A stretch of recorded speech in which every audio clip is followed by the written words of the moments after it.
Donald Trump ha sido llevado al borde de la locura. Hace unos días se celebró la mayor protesta anti-Donald Trump, razón por la cual Donald Trump tuvo que huir de Washington, D.C. ¿Y a dónde crees que huyó? Pues sí, huyó directamente a Mar-a-Lago. Así intentó mantenerse alejado de los manifestantes, pero ¿qué crees? Esto no está funcionando. Bueno, no funcionó para él. Porque este pequeño viaje de golf de Donald Trump, este viaje para evitar justamente a los manifestantes, fue arruinado completamente por el No King, o el Día Sin Reyes. Y eso, créanme que lo está socavando por dentro. Ahora, antes de entrar en por qué Donald Trump está tan triste por el No King y cómo arruinó completamente su viaje de golf, quiero comenzar con alguien que ha explicado todo esto de una forma excelente y habló sobre cómo esto fue tan importante. Y esa es Jessica Tarlop. Mira, por favor.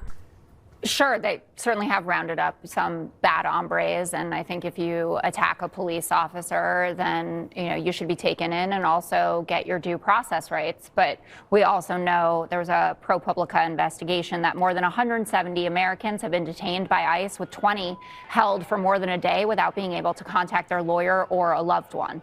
And that's what the No Kings protest is about. Donald Trump says, I'm not a king, and yeah, we get it, you're not a king.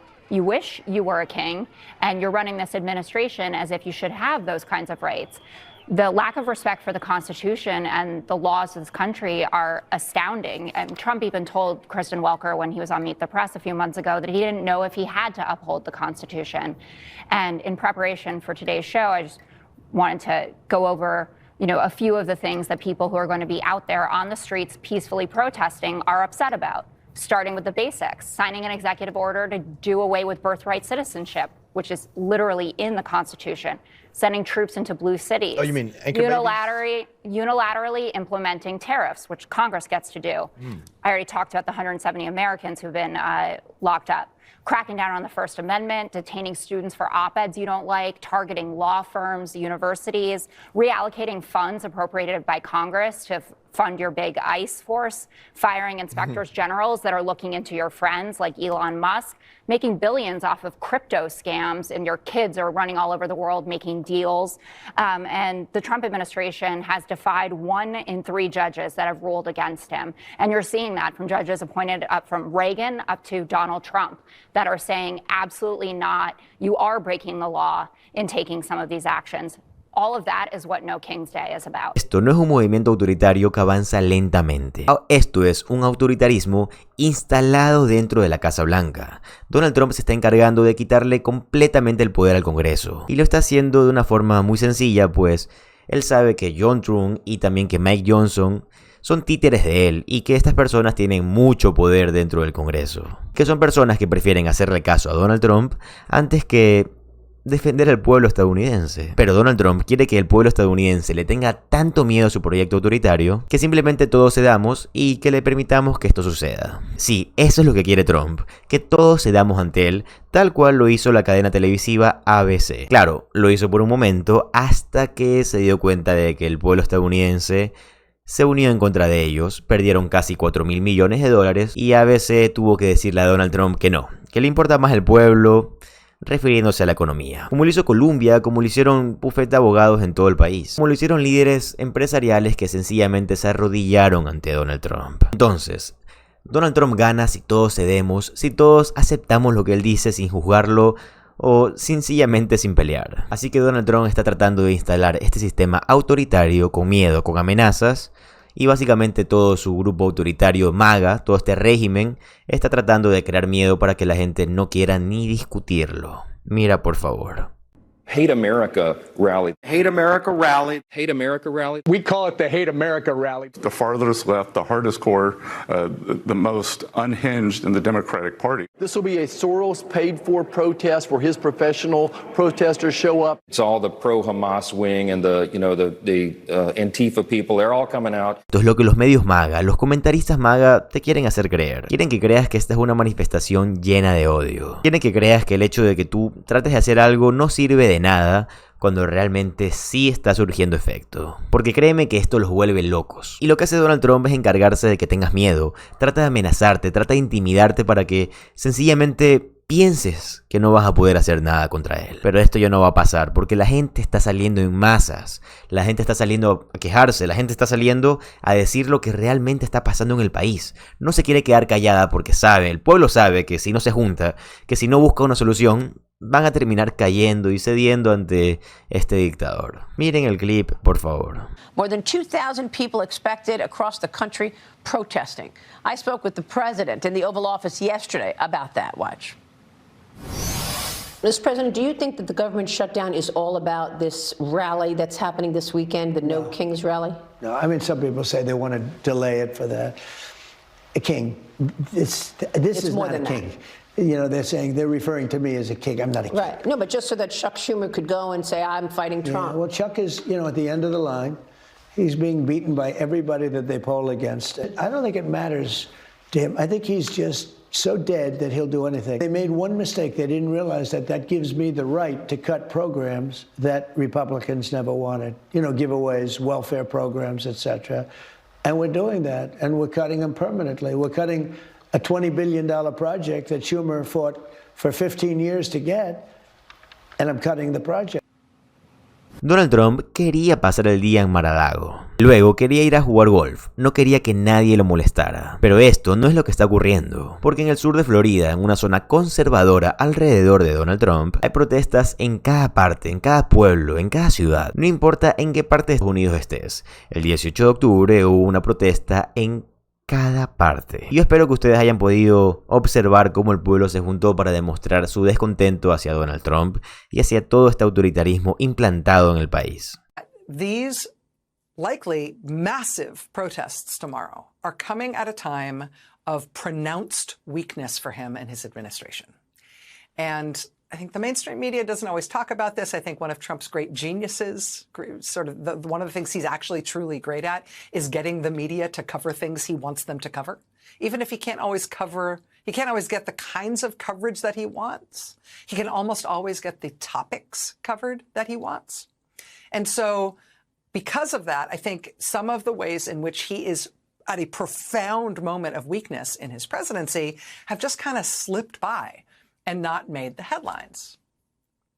But I think if you're being real and you take a wide aperture look at what's going on with him right now, that's the pretty obvious bottom line. I mean, here's just one piece of that. So today's Friday.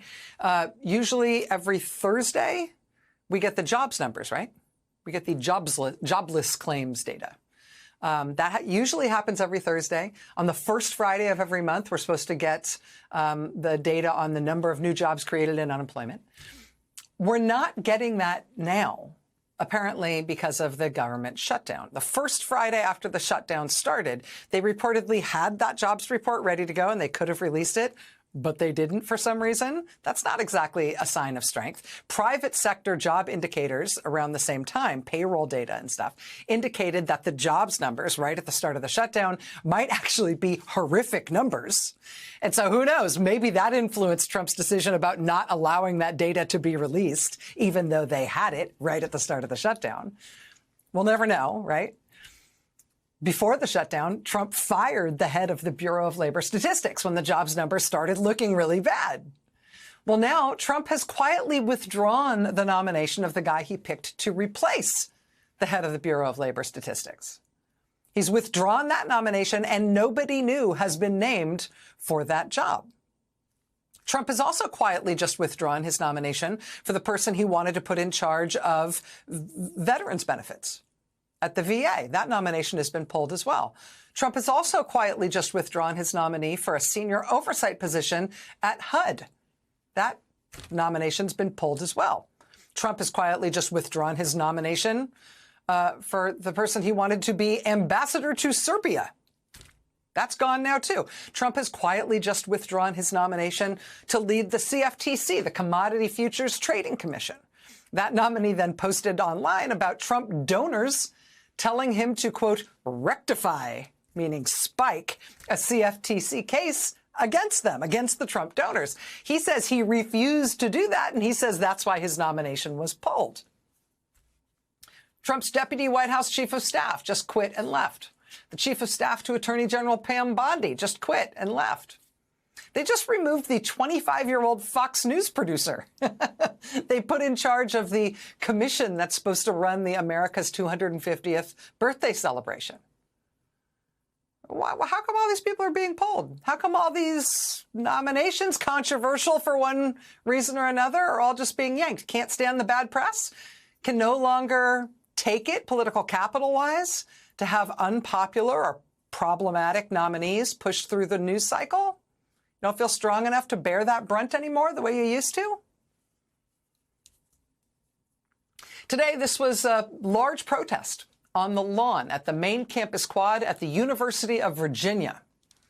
This is the protest there today with students and faculty and staff telling the UVA administration that they should refuse to sign this deal with the devil compact with the Trump administration to supposedly get special preferences in federal funding if you agree to Trump's ideological strictures on your academic freedom. This was the protest today at UVA, telling the UVA administration, don't you dare, do not sell us out, don't you sign that thing. This was today. And then this, tonight, was the statement, in fact, released by UVA's president, saying, okay, we're not doing it. We have told the Trump administration no. Remember when it was just Harvard standing up and all the other universities were too intimidated to say no? Well, now even the ones that caved before or that signed deals before with Trump, places like Brown University, even those schools have now learned that maybe signing deals with Trump is not a good idea. Trying to appease him, trying to stay on his good side is folly. It just shows weakness. It invites him to come back and bully you some more. And so in quick succession, we have seen MIT and Brown and Penn and USC and now UVA as well. They've all told the Trump White House, no, we're not doing it. We're not signing on to your little compact to restrict our academic freedom and our ideological freedom of movement in order to try to keep you happy. No, we are not doing it. We have learned our lesson. Forget it. Donald Trump no es el monstruo grande, aterrador e invencible que quiere que tú creas que es. Simplemente no es el caso. Donald Trump va a continuar perdiendo en los tribunales. Va a seguir perdiendo contra nosotros. Va a continuar perdiendo contra el pueblo estadounidense. Su tranquilidad se le va a arruinar, pues el pueblo está unido en este momento y no lo quiere en el poder. Pero bueno, yo acabo de cumplir con mi misión, que es informarte, como lo hago absolutamente todos los días. Como siempre te digo, para mí lo más importante es tu opinión y me encantaría que la pongas en los comentarios. Además, si el video te gustó, te va a encantar suscribirte al canal, ya que subo videos como este todos los días. Mi nombre es José Alvarado, soy economista y estoy comprometido con informarte diariamente. Nos vemos en el siguiente video. Adiós.